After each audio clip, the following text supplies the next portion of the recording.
Boualem Sensal a déclenché une vague de réactions dans certains cercles politiques et médiatiques en France, notamment l'extrême droite, relevant une fois de plus l'existence d'un lobby hostile à l'Algérie et sa souveraineté. Cet écrivain connu pour ses positions révisionnistes et sa remise en cause de l'histoire et des frontières algériennes est accusé d'alimenter des discours anti-algériens à l'étranger. Dans cette émission, nous analyserons cette affaire qui dépasse le simple cas d'un intellectuel controversé pour poser des questions fondamentales sur la mémoire nationale, la souveraineté, les enjeux de la lutte contre le révisionnisme historique que révèle cette polémique sur les tentatives de déstabilisation idéologique visant l'Algérie. Nous allons tenter d'y répondre avec nos invités ici présents. J'ai le plaisir de recevoir sur le plateau de Vision Kamel Mensari, vous êtes consultant de Canal Algérie et directeur de publication du Jeune Indépendant. Bonsoir et merci d'être avec nous ce soir. Bonsoir. J'ai le plaisir d'avoir également sur ma gauche Hassan Arab, vous êtes journaliste spécialisé en histoire et docteur en littérature. Bonsoir, merci de faire partie de ce débat. C'est moi qui vous remercie. Nous aurons également en direct via Skype, en direct de Bruxelles, Leïla Lefebvre, journaliste à la télévision belge Atypique TV. Bonsoir Leïla, merci d'être avec nous également. Également Bonsoir. par Skype, en direct d'Oran cette fois-ci, Ahmed Ben Saada, auteur et analyste politique. Bonsoir Monsieur Ben Saada et bienvenue parmi nous. Bonsoir et merci pour votre invitation. Merci de l'avoir accepté. Nous aurons en cours de route par téléphone, nous sommes en train de le joindre, Faisal Metaoui, journaliste indépendant. On va commencer avec vous, Monsieur Ben Saada. On va parler de cette...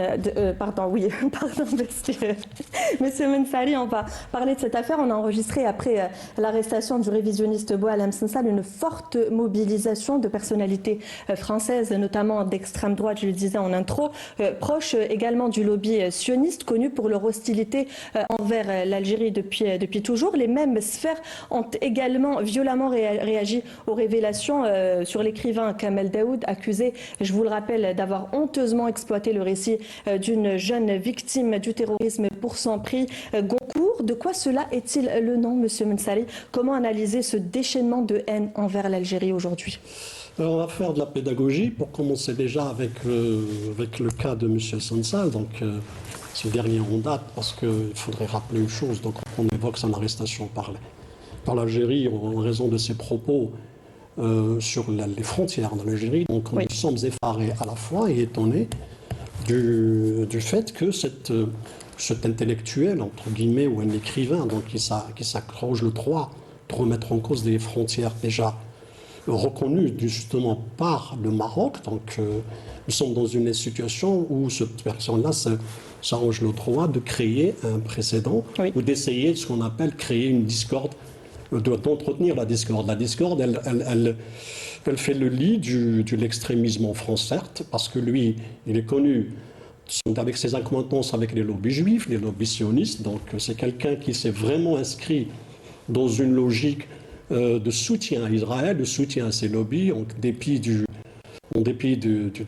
fait que l'opinion internationale est aujourd'hui carrément anti ce courant sioniste et raciste, et que nous sommes dans une phase où il y a un changement dans le monde, et ce changement est dicté par le fait qu'il y a des massacres qui se déroulent en Palestine, au sud, au Liban aussi. Donc il y a une réalité à laquelle il est en train de faire en sorte à ce que donner du crédit à ce courant qui remet en cause déjà la souveraineté de l'Algérie. Ça a toujours été contesté par les nostalgiques de l'Algérie française. Tout à fait vrai. Donc nous sommes dans cette logique. Lui, il alimente ce débat et en même temps, il alimente le débat. Il fait le lit de tous ceux qui, au Maroc, depuis 1956, font croire que des territoires algériens appartiennent au Maroc. Il faut rappeler que l'Algérie et le Maroc ont ratifié en 1972. On signait d'abord la convention de reconnaissance des frontières héritées du colonialisme, c'est-à-dire les frontières actuelles, en 1972, ratifiée par l'Algérie en 1973 et justement ratifiée au Maroc en 1992 après le cessez-le-feu entre le Polisario et le Maroc sur la question du Sahara occidental. Et au hasard des choses, comme le hasard fait bien les choses, nous avons deux témoins de cette réalité. L'actuel Premier ministre, M. Al-Arned El-Arbaoui, était lui-même chargé, qui était directeur général à l'époque des affaires consulaires et juridiques au ministère des Affaires étrangères. C'était lui-même qui est allé à l'ONU déposer les instruments de ratification, enregistrement de cette réalité. Donc, sur le plan légal, il n'y a plus de point de retour. Et en même temps, nous avons aussi un autre témoin qui est Mohamed Mziane, qui est actuellement le ministre de la Communication, qui était chargé justement d'alimenter l'État algérien, aussi le ministère, en matière de data et de données. Donc ce dossier-là a été clos. Alors pourquoi aujourd'hui M.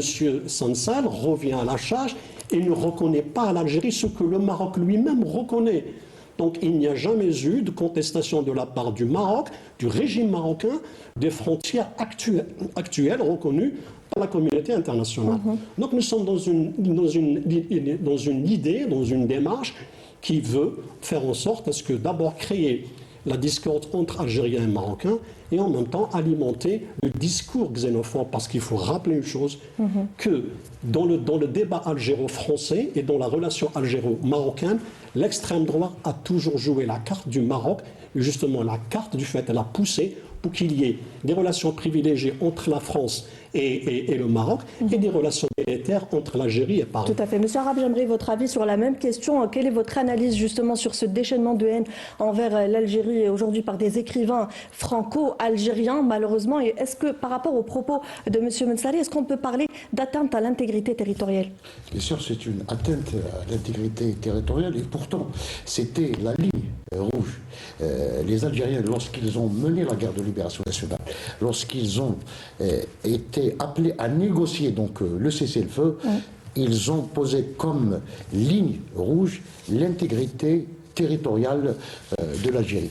Et je pense, en ce qui concerne Boualem Sansal et Kamel Daoud, ils pratiquent ce que Rachid Boujdara appelle la contrebande de l'histoire. C'est des contrebandiers de l'histoire, dans la mesure où, depuis son premier roman, Boualem Sansal avait inscrit son discours dans un certain révisionnisme qui consiste à nier la nation algérienne, parce qu'il avait travaillé sur un stéréotype, un pensif qui est des années 30, où certains soi-disant libéraux français évoquaient, on cherchait la nation algérienne dans les cimetières. D'ailleurs, son livre s'ouvre dans un cimetière, et puis voilà son personnage qui faisait la quête de cette nation algérienne soi-disant absente. Or, nous savons que la nation algérienne, en 1830, il y a le journal de Steit, donc allemand, et un journal anglais, The Globe, qui parlait de la nation algérienne, de son existence sur le plan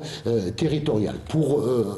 Il a évoqué cette histoire des frontières. L'histoire des frontières, nous savons, à l'époque d'Emir Abdelkader, la frontière entre l'Algérie et le Maroc était claire, c'était la Moulouya, donc la rivière. Il est aujourd'hui au niveau du territoire marocain. Donc c'était une frontière naturelle. Et en ce qui concerne le Maroc de l'époque, avait une toute autre configuration, on doit le rappeler. Il y avait le royaume de Fès et Bled el-Makhzen et Bled Siba. Donc c'était le royaume de Fès qui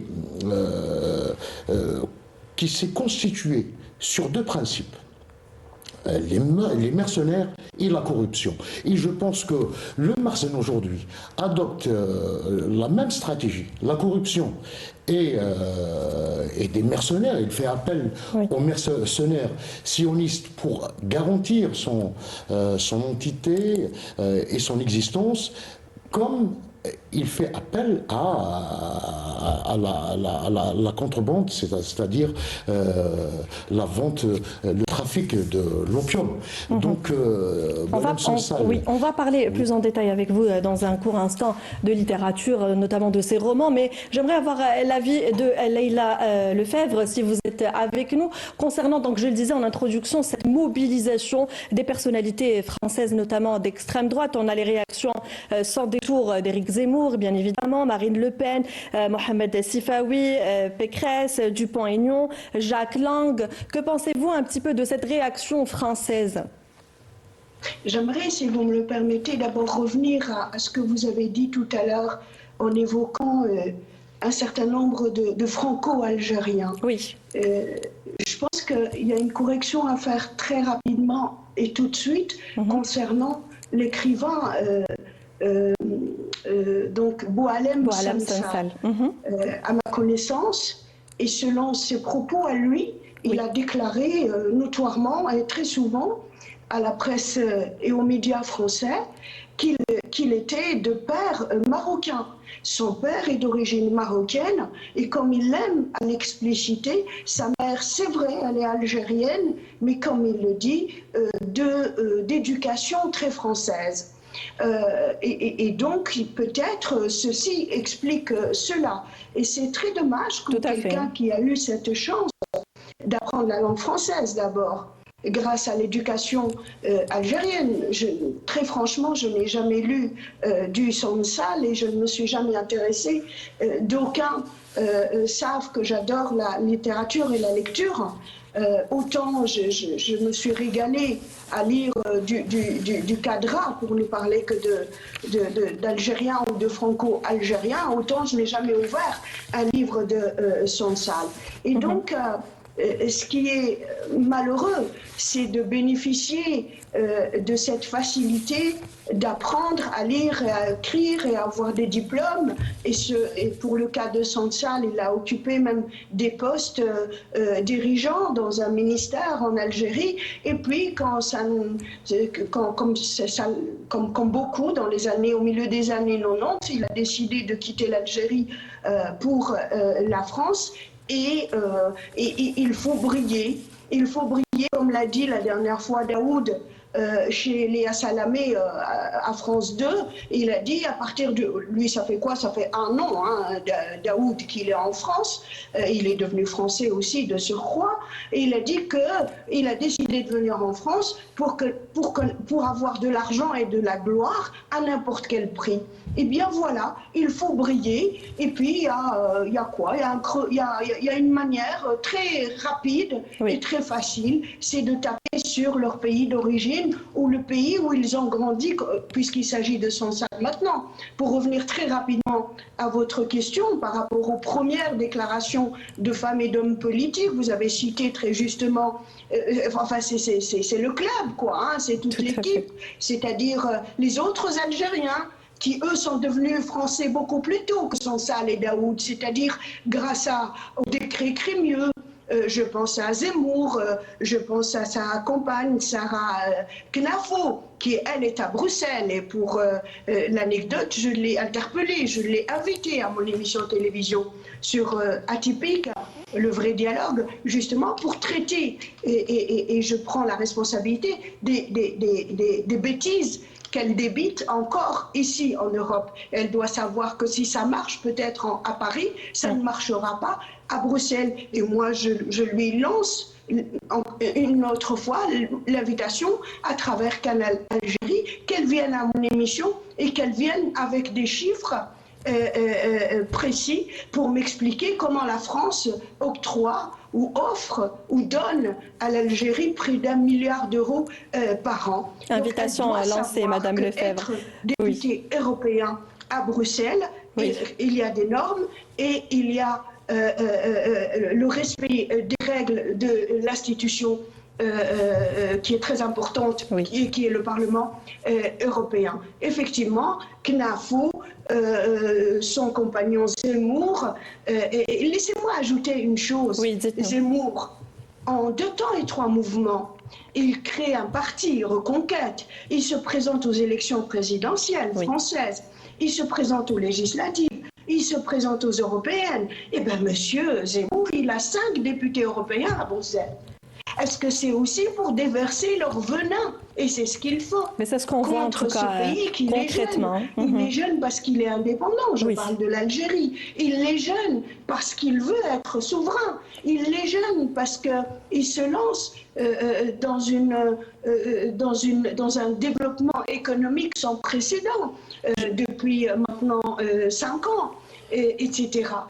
Ces pays-là, suprémacistes, complexés, atteints vraiment d'un véritable complexe de supériorité qui est une grave maladie. Ils veulent toujours voir ces pays qui un jour ont été colonisés par un certain nombre de pays européens, qu'ils restent toujours à leur portée, qu'ils restent toujours... On reviendra là-dessus, Madame Lefebvre. Laissez-moi juste donner la parole à Monsieur Ben Saada qui est avec nous, je rappelle, en direct d'Oran. Vous m'entendez, Madame Lefebvre? On reviendra vers vous dans un court instant. J'aimerais poser quand même ma question à Monsieur Ben Saada et avoir son avis. Et Monsieur Ben Saada, si vous êtes avec nous, peut-on parler concrètement d'une instrumentalisation de Boualem Sansal par certains milieux en France?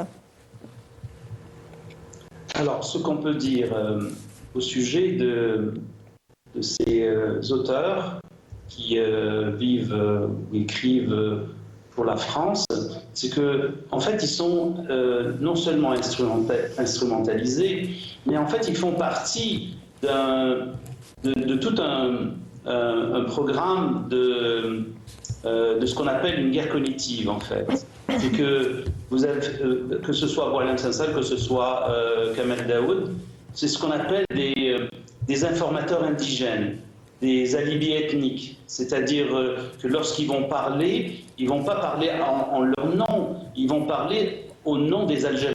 D'ailleurs, ces auteurs-là, quand ils parlent, ils ne disent pas « moi », ils disent « nous, les Algériens ». Et en fait, quand ils débitent des fake news ou des mensonges, ils passent pour être des vérités dans leur pays d'origine. Et ces informateurs indigènes servent justement à travailler l'opinion publique dans des sujets qui sont très importants, qui touchent l'intégrité de notre pays, qui touchent la stabilité de notre pays, et surtout dans des moments très sensibles comme les moments qu'on vit actuellement avec les nombreux troubles géopolitiques qu'on vit actuellement. Donc, le travail de Kamel Daoud ou de Boualem Sansal, je rappelle que j'ai déjà écrit un livre sur Kamel Daoud en 2016, oui. Et même j'ai écrit de nombreux articles depuis de nombreuses années. Un de mes articles date de 2010, où justement je dis que si vous voyez un écrivain, normalement un écrivain doit écrire des livres. Il doit écrire des livres et s'en tenir à la littérature.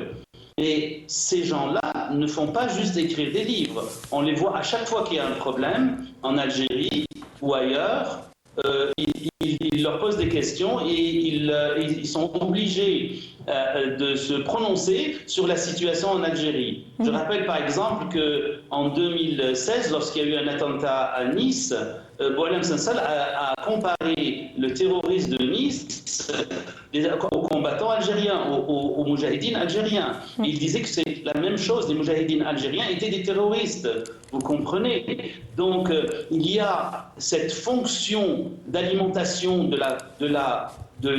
l'information qui leur incombe. Ce ne sont pas juste des écrivains qui écrivent des livres, non, ce sont des gens qui vont être utilisés dans le milieu politique.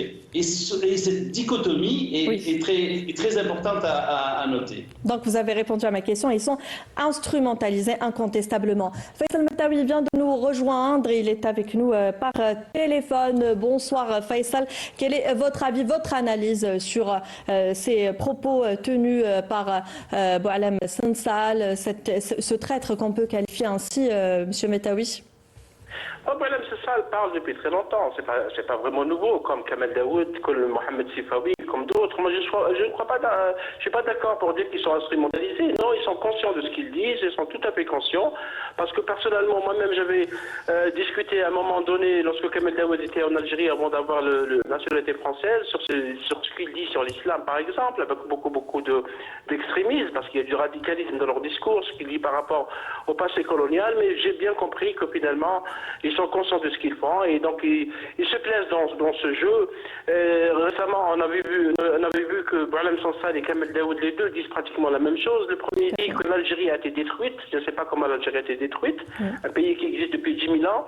Et Kamel Daoud qui dit non, l'Algérie est morte. Et donc ce discours tourne depuis ces derniers temps, notamment ces 2 dernières années, probablement à cause des choix politiques et diplomatiques de l'Algérie. L'Algérie qui est un pays souverain, qui veut diversifier ses partenaires économiques, il veut avoir des relations plus denses avec l'Afrique, avec d'autres régions du monde que l'Europe. Donc il y a une sorte de ligne éditoriale qui est suivie, et M. Bessaad a raison par rapport à ce que dit Sansal, c'est répétitif, il le dit depuis très longtemps, il écrit même dans ses livres. Par exemple, son roman paru en 2008, Le village de l'Allemand, ou le journal des frères Schiller, il suggère que les militants nationalistes algériens, du FLN, Front de Libération Nationale, Armée de Libération Nationale, étaient formés ou quelque part avaient des liens avec les nazis. Donc vous voyez comment on peut réduire le combat libérateur des Algériens qui ont subi le passé colonial de 132 ans, comment il est réduit dans la littérature. La littérature est utilisée comme un instrument, d'autant plus que Mme Sansal n'a jamais, à mon avis, n'a jamais condamné le colonialisme français, comme il n'a jamais condamné le colonialisme israélien à Gaza, toujours sur deux poids, deux mesures, hein. On va en parler oui, c'est également. deux poids, deux mesures utilisées dans le discours, parce qu'il ne peut pas dire autre chose. Est-ce qu'en France, aujourd'hui, on peut critiquer la politique d'Israël à Gaza? Est-ce qu'on peut utiliser le terme génocide en France et dans d'autres pays européens? Parce que l'Occident a montré ces dernières années, notamment avec les crimes commis par l'entité sioniste à Gaza, comment il y a des limites à la liberté d'expression. Et d'ailleurs, je pense que l'agence APS a bien fait de souligner que M. Durov, qui est donc le fondateur de la plateforme Telegram, est détenu en France sans aucune raison. On lui reproche seulement le contenu de la plateforme. Et donc, des intellectuels comme Ben Sansal, comme Kamel Daoud, des soldats, donc pour servir un discours.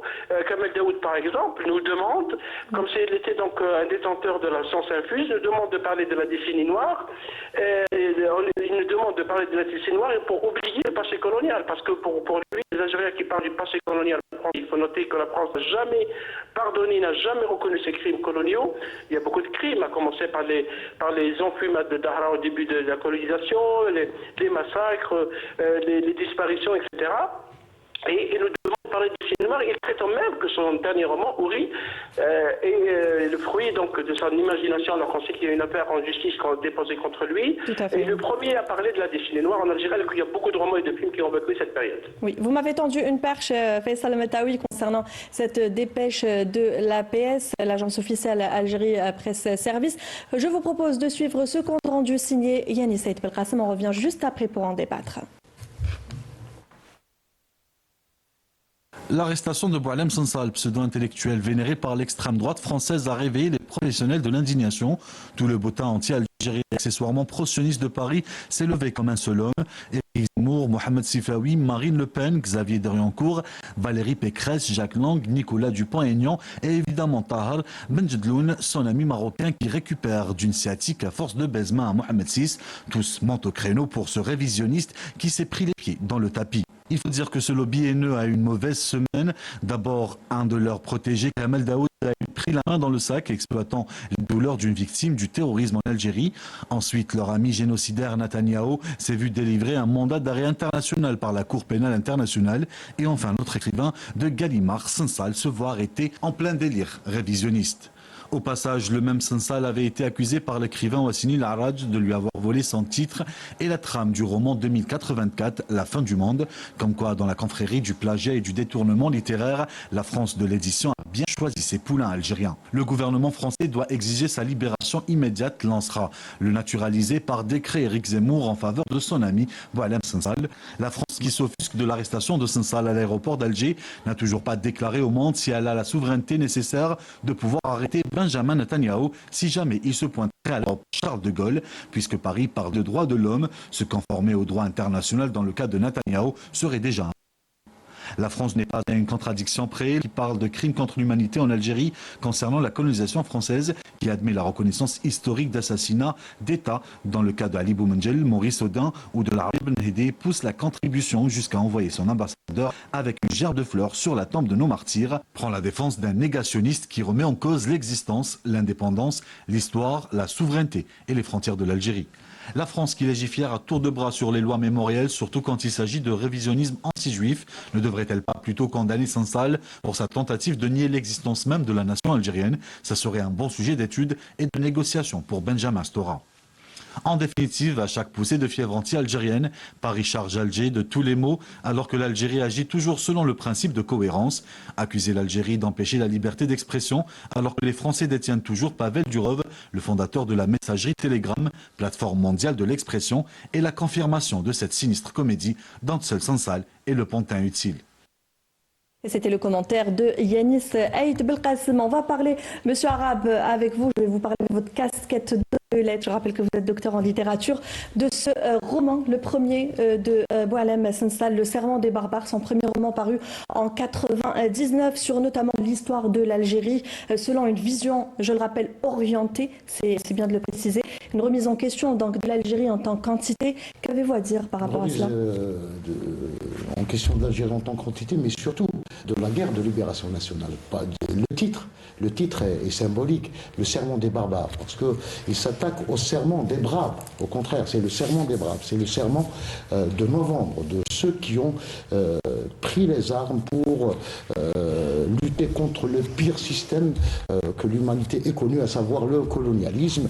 Et Boualem Sansal va tout simplement dans une orientation bien choisie, idéologique, c'est-à-dire il faut bien comprendre le lieu d'où il part. C'est un lieu qui se caractérise par la haine, par la nostalgie de l'Algérie française et surtout par le révisionnisme. Je vous ai dit qu'il a, d'ailleurs tout comme Kamel Daoud, quand on analyse les personnages de ces romans, que ce soit Le Serment des barbares ou bien Le village allemand ou bien le dernier roman de Kamel Daoud, les Houris, voilà des personnages qui n'ont pas d'ancrage, qui n'ont pas d'enracinement, qui va à l'encontre des Algériens qui ont défendu leur pays parce que ils ont choisi de se battre dès 1830. Boualem Sansal va essayer de déconstruire justement les valeurs qui ont été incarnées par tous les militants du Front de Libération Nationale en cultivant un certain nombre de stéréotypes, c'est-à-dire les stéréotypes qui ont été préparés par le discours colonial, à savoir c'est l'Algérien présenté comme étant l'Arabe avec un couteau entre les dents, et nous savons que c'est une image qui a été cultivée par les spécialistes qui ont accompagné l'armée française tout au long de la colonisation. Monsieur Mansari, vous vouliez justement réagir au propos de Faisal Mattawi par rapport à l'autre roman de Boualem Sansal, à propos du roman Le village de l'Allemand. Justement, parce qu'il ne s'agit pas, parce que dans le livre, l'objectif, c'est de ne pas faire apparaître que le FLN et le nazisme font cause commune. Non, c'est de présenter le FLN comme étant antisémite.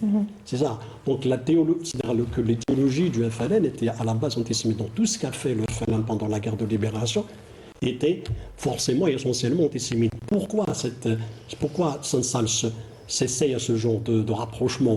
C'est pour faire le livre du sionisme en France, c'est-à-dire que aujourd'hui le discours qui fait recette en France, c'est d'être anti-musulman, d'être pro-israélien.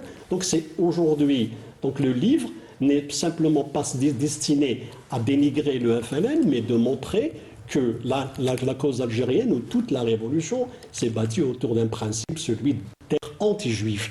Donc c'est un petit peu c'est pour cela qu'il est adulé par le milieu sioniste en France. Notamment, nous avons vu la réaction du CRIF. Pourquoi le CRIF s'intéresse-t-il à ce journaliste?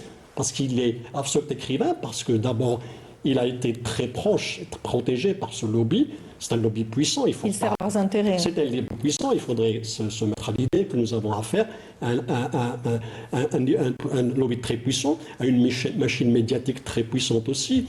Donc, cette machine de la médiatique est justement lobbyiste qui est en train de le protéger, aujourd'hui de réagir, d'agiter le foulard rouge.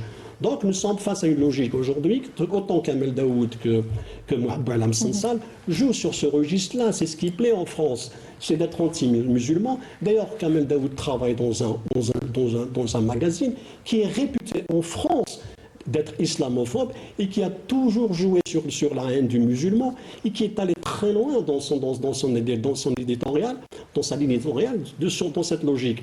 Nous sommes face à deux écrivains de catégorie qui ont fait de l'avilissement ou du scandale leur flot pour assurer leur carrière. Nous sommes face à une logique qui fait en sorte à ce que pour être célèbre, il faut dénigrer l'Algérien et être pro-israélien. Et il y a un principe qui est fondamental chez tous les écrivains et tous ceux qui se prétendent être intellectuels, c'est l'humanisme. Un écrivain est par vocation humaniste, c'est-à-dire qu'il ne peut pas aujourd'hui, c'est-à-dire tourner le dos à des drames comme ce qui se produit en Israël, enfin en Palestine, ce que font les sionistes en Palestine, ce qui se passe ailleurs dans le monde. Donc on est face à des gens qui sont au contraire du principe et du fondamentalement reconnu, celui d'être un humaniste. Donc nous sommes dans une catégorie de gens qui ont d'abord fait de ça, parce qu'aujourd'hui ce qui est recherché en France, regardez, on ouvre les portes des médias, des plateaux, à tous ceux qui dénigrent l'Algérie, dénigrent l'islam parce que c'est qui marche en France, parce que la France, sur le plan de la pensée, est en faillite, elle n'a rien à apporter à l'humanité, à part ce discours-là, qui est aujourd'hui rejeté par des masses entières de l'opinion tout entière dans le monde, fait en sorte à ce qu'on a compris que le discours anti-arabe et anti-musulman et anti-palestinien par vocation ne fonctionne plus et ne marche plus. Donc ces deux écrivains, ils sont aux antipodes de ce que pensent tous les Algériens, parce que ces frontières-là qui sont remises en cause par Sansal ont été versées, sont construites sur le sang des Algériens. Il ne faut jamais oublier cela. C'est pour ça qu'aujourd'hui, nous sommes face à deux personnages qui sont diamétralement opposés à la pensée algérienne, à l'identité algérienne. Ce qui s'explique, c'est qu'ils ont changé de peau pour être autre chose qu'algérien. J'aimerais avoir l'avis de Madame Lefebvre, vous qui êtes journaliste exerçant à l'étranger. Vous avez un petit peu côtoyé de près cette catégorie. Peut-on clairement qualifier ces pseudo-intellectuels d'agents d'agitation coloniaux qui servent l'intérêt et qui veulent se démarquer à l'international et faire plaisir à la France et à l'étranger contre leur pays? Écoutez, comme je vous le disais tout à l'heure, la seule manière pour ces gens-là, c'est-à-dire les Mohamed Sifawi, les Kamel Daoud, les Boualem Sansal, ils ont besoin de se positionner comme des traîtres, il faut lâcher le mot, pour briller, pour être dans la lumière. Vous savez, il y a des centaines de journalistes et d'écrivains d'origine maghrébine très brillants, mais ils n'ont pas accès aux médias mainstream, ils n'ont pas accès à autant de visibilité que ces personnages-là.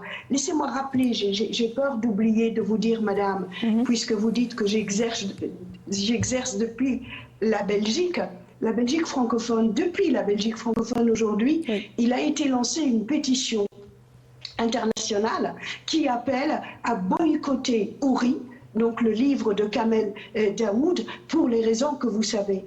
D'abord, violation très grave du secret médical par Madame Aïcha Dedou, qui est la femme de Kamel Daoud. Violation aussi de l'éthique littéraire par Kamel Daoud, de la vraie histoire de la jeune femme qui s'appelle Saada Arban. Donc, j'appelle tous les gens, j'appelle tous ceux qui écoutent Canal Algérie, en tout cas en ce moment, d'aller signer cette pétition pour que ce livre ne soit pas vendu et soit carrément retiré des ventes et que le Goncourt soit retiré à Monsieur Daoud, si on est vraiment sur la terre des Lumières, le pays des Lumières, Paris, la capitale des Lumières, et la terre des droits de l'homme. Parce que Daoud n'a pas supporté, n'a pas respecté les droits de l'homme. Pour revenir à ces trois-là, vous savez, parmi la panoplie des personnages que vous avez cités tout à l'heure, il y avait l'ancien Premier ministre Édouard Philippe, et je vais le citer pour rester fidèle. Il avait dit, il avait écrit, il a tweeté lui en disant Sansal incarne tout ce que nous chérissons, c'est-à-dire l'appel à la raison, à la liberté et à l'humanisme, contre la censure, la corruption et l'islamisme. C'est-à-dire ce qu'il a voulu dire, M. Édouard Philippe, que la censure, c'est en Algérie, ça n'est pas en France. Moi, j'ai envie de lui dire à Édouard Philippe, c'est faux, vous mentez, M. Édouard Philippe. Je suis en Europe et nous subissons, nous, journalistes, accrédités aux institutions européennes, nous subissons la censure par rapport à ce qui se passe en Ukraine et à Gaza. Mes confrères en France, également, les citoyens français n'ont pas le droit à avoir une information juste et équilibrée. Merci, et Madame donc, Lefebvre. quand il parle d'islamisme, oui. Je suis désolée, parce que les derniers attentats islamistes terroristes ne se sont pas produits ni en Algérie ni par des Algériens. C'était des Français sur la terre française. Votre invité sur le plateau, il a dit très justement qu'un homme de lettres doit incarner justement l'humanisme. Mais permettez-moi de dire que Daoud et Sansal sont tout sauf incarnés de l'humanisme. Merci, Madame Lefebvre. J'aimerais avoir l'avis de M. Ben Saada, vous qui êtes justement analyste politique. Est-ce que vous pensez que l'action de l'Algérie en tant que défenseur des droits des peuples opprimés, des causes justes, dérange aujourd'hui plus que jamais ces milieux qui les obsèdent carrément, qui n'ont toujours pas compris le sens de l'histoire, M. Ben Saada? Oui, avant de répondre à votre question, je vais juste rebondir sur ce qu'a dit M. Metaoui. En fait, ce n'est pas parce qu'on est conscient de ce qu'on fait qu'on n'est pas instrumentalisé. En fait, ces personnes-là sont consciemment instrumentalisées. Et j'aimerais dire que c'est l'utilisation, l'instrumentalisation des écrivains et des soi-disant intellectuels, ça ne date pas d'aujourd'hui. Et toutes les grandes puissances l'ont fait, et juste à revenir à l'histoire.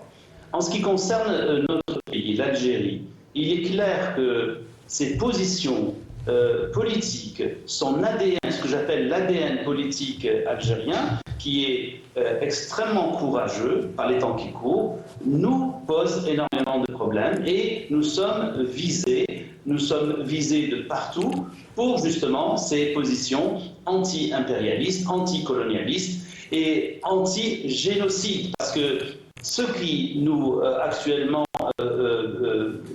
paraît actuellement le génocide contre les Palestiniens fait que on voit très bien que le monde se sépare en deux. Il y a le monde occidental avec toutes ses turpitudes et son double standard, et l'autre monde, le sud global, qui est en fait dans sa majorité contre les exactions d'un pays comme l'entité sioniste.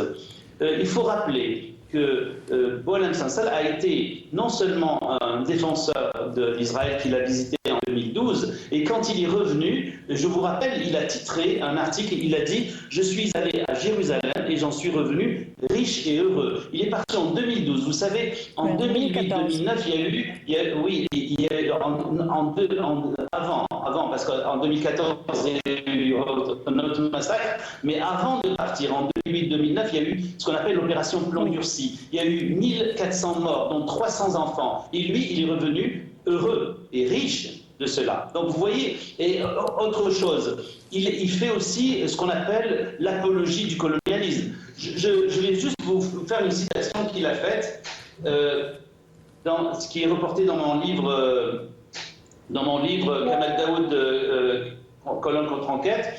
En un siècle, à force de bras, les colons ont d'un marécage infernal mitonné un paradis lumineux. Seul l'amour pouvait oser pareil défi. 40 ans est un temps honnête, car ce nous semble pour reconnaître que ces foutus colons ont plus chéri cette terre que nous, qui sommes ses enfants. C'est-à-dire, il dit que les colons ont plus aimé l'Algérie que nous, les Algériens, les propriétaires de cette terre. Donc, ces deux apologies, l'apologie des crimes de l'entité sioniste et l'apologie du colonialisme, sont en fait les lignes directrices de cet auteur. Oui, merci beaucoup. Faisal Metaoui, si vous êtes toujours avec nous, j'aimerais avoir votre avis justement sur la CPI qui a également émis un mandat d'arrêt contre le criminel de guerre Benyamin Netanyahou. Le masque tombe sur les complices du génocide du peuple palestinien. Faisal, connu pour ses positions pro-sionistes, on vient de le dire, et qui a justement adulé par les fachos-sphères, doit rendre des comptes à son pays en attendant que la justice fasse son travail, et surtout après une énième dérive concernant justement l'indépendance, je le disais, et les frontières nationales. On en parlait en début d'émission. Quelle lecture faites-vous de ce moment, Faisal Metaoui? Effectivement, Mme Sassal remet en cause l'intégrité territoriale de l'Algérie, son unité nationale, ce qui est bien sûr condamné par le code pénal algérien. Et Exact. Il dit des contre-vérités historiques, notoirement de contre-vérités, il le dit exprès. Je n'ai pas dans la mémoire des propos favorables à l'Algérie, sa culture, sa civilisation, son identité, son histoire dans les discours de Mme Sassal, dans ses interventions médiatiques. D'ailleurs, Mme Sassal a multiplié ces derniers temps, curieusement, beaucoup d'interventions anti-algérienne. Je pense que cela est lié, les invités l'ont souligné, à la position honorable de l'Algérie par rapport au soutien du droit du peuple palestinien, notamment en tant que membre non permanent du Conseil de sécurité. Vous avez évoqué aussi la CPI, la Cour pénale internationale, qui, à mon avis, a tardivement réagi parce que le mandat d'arrêt contre Netanyahou, ceux qui sont avec lui, au niveau constitutionniste devrait être lancé depuis très longtemps, bien avant le 7 octobre. Mais disons, ça ne fait rien, c'est une évolution du droit international et là, tout le monde est devant ses responsabilités, notamment les pays occidentaux, qui ne cessent de nous donner des leçons sur le droit de l'homme, sur les droits, sur le respect du droit des peuples, etc., etc. Donc, on le voit très bien, on voit comment les États-Unis une résolution du Conseil de sécurité pour appeler à un cessez-le-feu à Gaza. Oui, Mme Sassal, il n'y a pas que lui qui soutient les options sionistes. Il y a aussi Kamel Daoud, il y a Mohamed Sifawi qui a déclaré récemment qu'il voulait utiliser le voile des femmes musulmanes comme une serpillère pour s'essuyer les pieds. Avec tout le respect qu'on doit aux téléspectateurs. Vous voyez à quel niveau de haine et de rejet de leur identité ces personnes sont prêtes à aller. Kamel Daoud aussi n'a jamais eu des mots aussi pour la religion musulmane, alors qu'il a toujours évoqué l'islamisme, le danger. Il a même osé dire qu'il n'était pas solidaire avec les Palestiniens. Il a écrit noir sur blanc au point, et il a même osé répondre à ceux qui lui ont fait le reproche d'au moins soutenir les Palestiniens par humanité. Pas par politique disant, mais par humanité. Mais ils ne le font pas parce que c'est une feuille de route en fait. Ils ne peuvent pas sortir. Et Madame Leïla parlait de la liberté d'expression. Oui, il y a un sérieux problème de ce qui est appelé la liberté d'expression en Occident. On ne peut pas critiquer Israël dans les médias.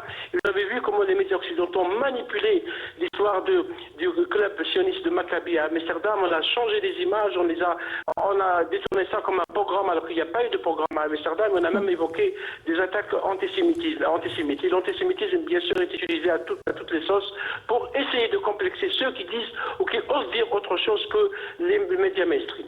Merci à M. Metaoui. Monsieur Mensari, la presse, on le disait il y a un instant, on parlait de droit de liberté de la presse et de liberté d'expression. La presse et les médias en France, on le sait, sont clairement en discrédit car muselés sur les questions du moment, notamment, on le disait, le génocide à Gaza. Des intellectuels, des militants en France sont condamnés car solidaires de la souffrance d'un peuple opprimé. D'autres sont la cible du racisme, d'islamophobie, comme vient de le mentionner Faisal Metaoui, ou encore du négationnisme mémoriel ambiant.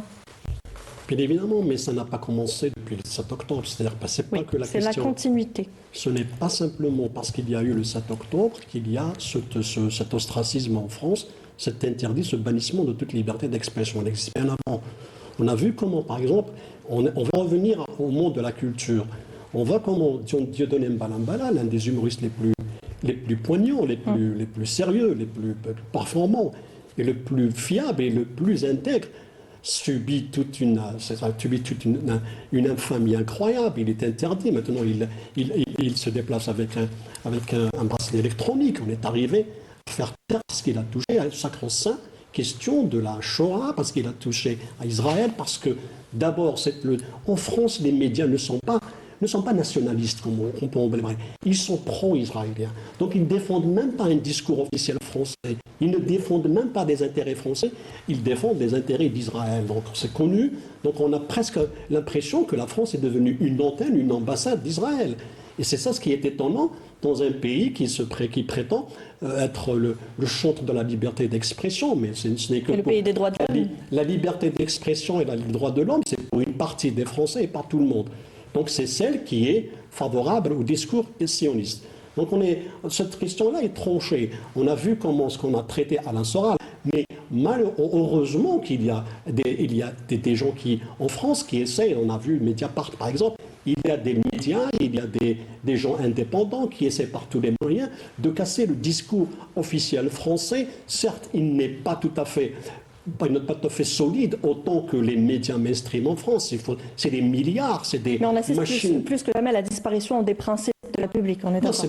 Non, on a l'impression que la France est devenue un pays, ce qu'on qualifiait auparavant de tiers-mondiste, c'est-à-dire que ce n'est plus un pays où on peut éventuellement s'exprimer au moins sur des choses très banales comme l'injustice ou comme par exemple le droit à la parole. Ce sont des débats qui sont interdits en France. Il n'y a qu'un seul débat, on le voit tout le temps en France, durant les campagnes électorales ou dans les débats politiques, l'islamisme et l'islamophobie et l'immigration. C'est ce que la France est en train d'offrir à ses citoyens. On parle également d'arabophobie.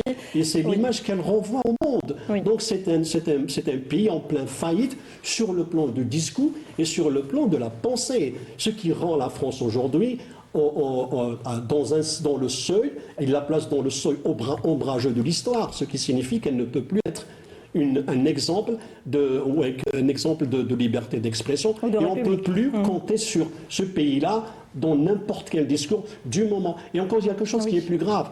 Ceux qui sont en train de s'agiter sur les plateaux ou ceux qui réagissent sur les réseaux sociaux, comme je vous l'ai dit, ne le font pas pour les intérêts français. Ils sont en train d'agiter ces outils-là pour s'attaquer à quoi? Un pays qui est souverain depuis 1962 et qui n'a rien à demander à la France que des relations normales. Mais ces gens-là travaillent justement pour déconstruire cette relation de la bonté, juste pour des intérêts qui sont très étroits et qui sont dangereux. Merci. Monsieur Arab, j'aimerais quand même votre avis sur la même question. Comment un pays en telle perte de crédit peut encore se permettre de donner des leçons de démocratie ou du respect des droits de l'homme? Je pense que la France est un pays qui pratique aujourd'hui ce qu'on appelle une diplomatie de désespoir.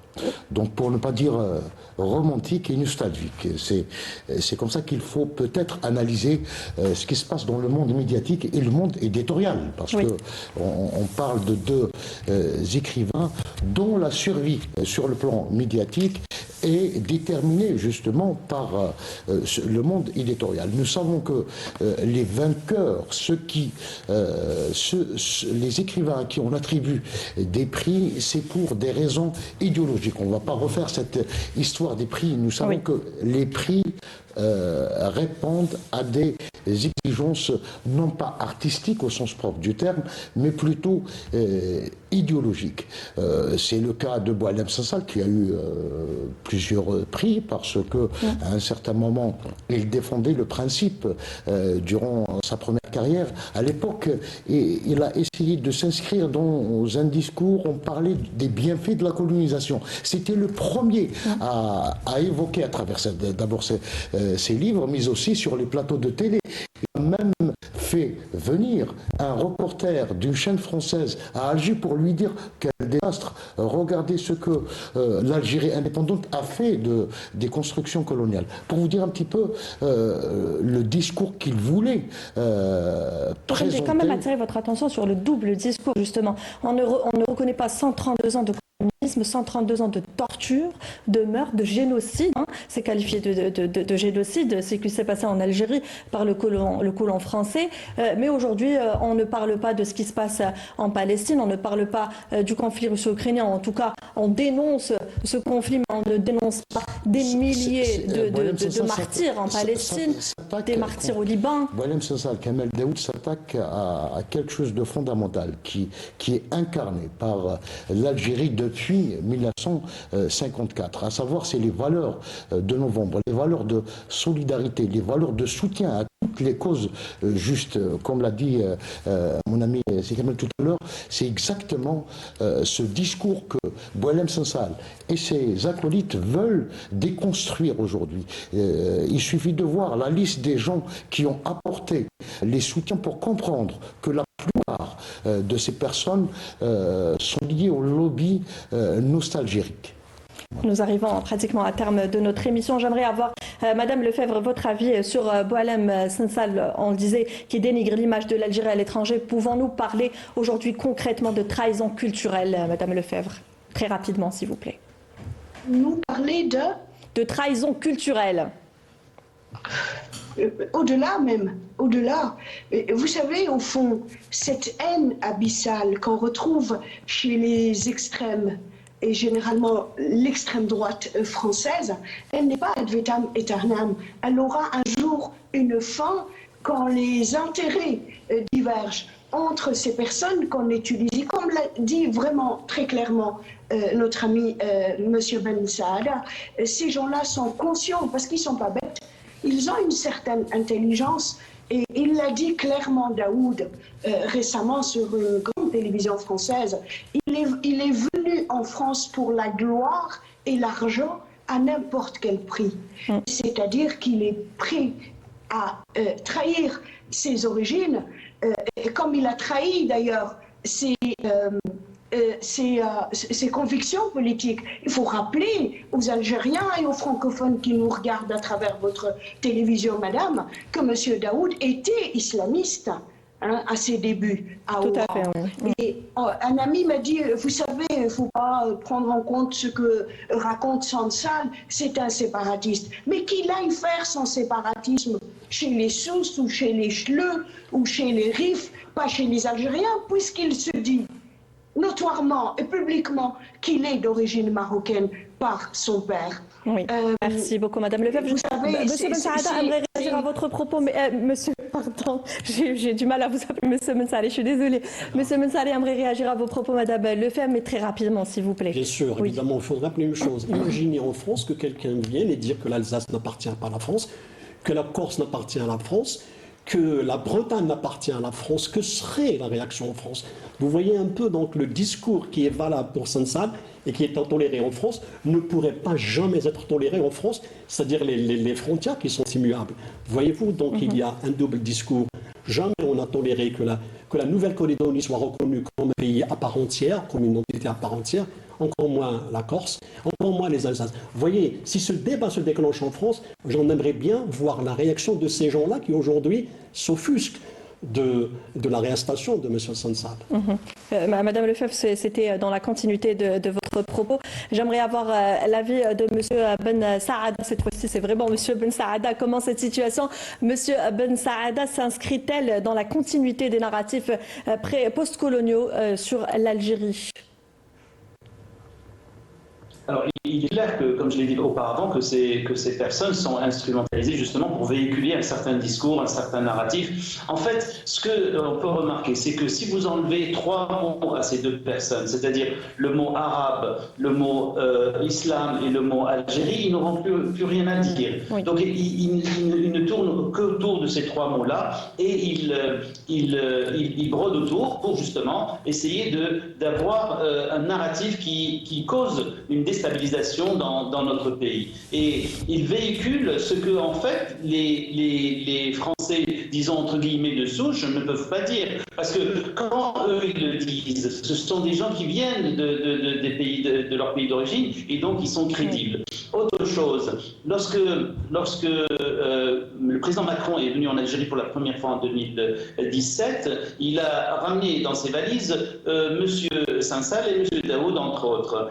Et M. Sansal avait dit l'Algérie c'est la France et la France c'est l'Algérie. Alors qu'on lui dise à M. Sansal que l'Algérie c'est l'Algérie et la France c'est la France. Il n'y a pas d'amalgame entre les deux. Nous ne sommes pas une colonie française.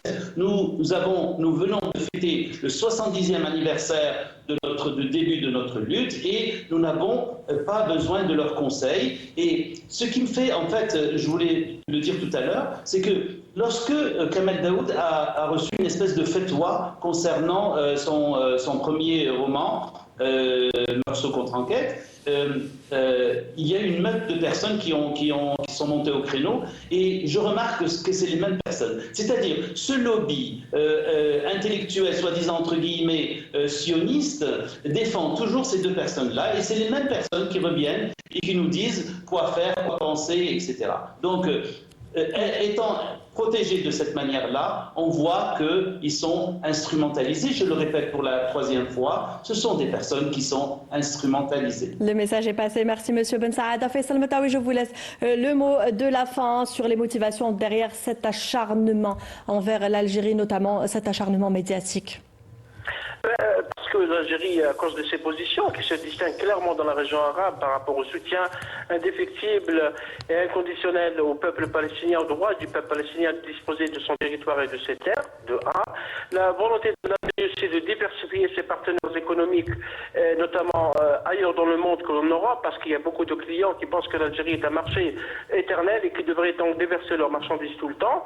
La position donc distinguée de la diplomatie algérienne par rapport à plusieurs dossiers, notamment avec les relations avec l'Iran, les relations avec la Russie, etc. Et également cette volonté aussi d'avoir une culture nationale qui défend les valeurs anticoloniales, les valeurs de nos ancêtres sur le plan civilisationnel. Tout ça, bien sûr, agace de l'autre côté de la Méditerranée. Et tout le monde a remarqué que les Kamel Daoud et Boualem Sansal s'acharnent ces derniers temps. Ils parlent pratiquement chaque jour. Chaque jour, il y a des conférences des universités. Par exemple, Kamel Daoud était dernièrement à l'Institut de Sciences Po à Paris. Il était hier à l'Université de Genève. Boualem Sansal également a multiplié des déclarations, notamment au niveau des médias proches de l'extrême droite. Donc c'est une feuille de route qui continue. Mais bien sûr, l'Algérie est un train qui avance à grande vitesse et tout ce qui se dit ici et ailleurs passera, donc ira dans le vent, parce que ce que certains oublient, sont ceux qui donnent probablement des idées à des Kamel Daoud ou au Sifawi ou d'autres, oublient que ces gens-là n'ont plus d'audience en Algérie. Regardez seulement les réactions des internautes sur les réseaux sociaux par rapport à Boualem Sansal ou Kamel Daoud et l'affaire qui rentre en justice par rapport à son roman, et vous verrez que les Algériens ont bien compris. Les Algériens ont compris qu'il y a des personnes qui sont téléguidées pour faire mal à l'Algérie, mais ils ne pourront jamais faire mal à ce pays. Merci beaucoup, Faisal Mataoui. Je rappelle que vous étiez avec nous en direct par téléphone. Vous êtes journaliste indépendant.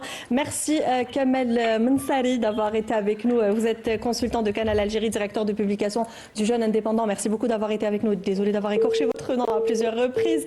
Hassan Arab, merci d'avoir été parmi nous pour ce débat. Vous êtes journaliste spécialisé en histoire, docteur en littérature. Ils étaient avec nous en direct via Skype, en direct de Bruxelles.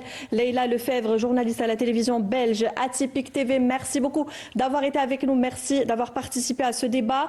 Également en direct d'Oran via Skype, Ahmed Ben Saada, auteur et analyste politique. Merci d'avoir été parmi nous ce soir. Merci à vous, mesdames, messieurs, de nous avoir prêté attention. L'information continue sur Canal Algérie. Très belle suite des programmes et bonne soirée.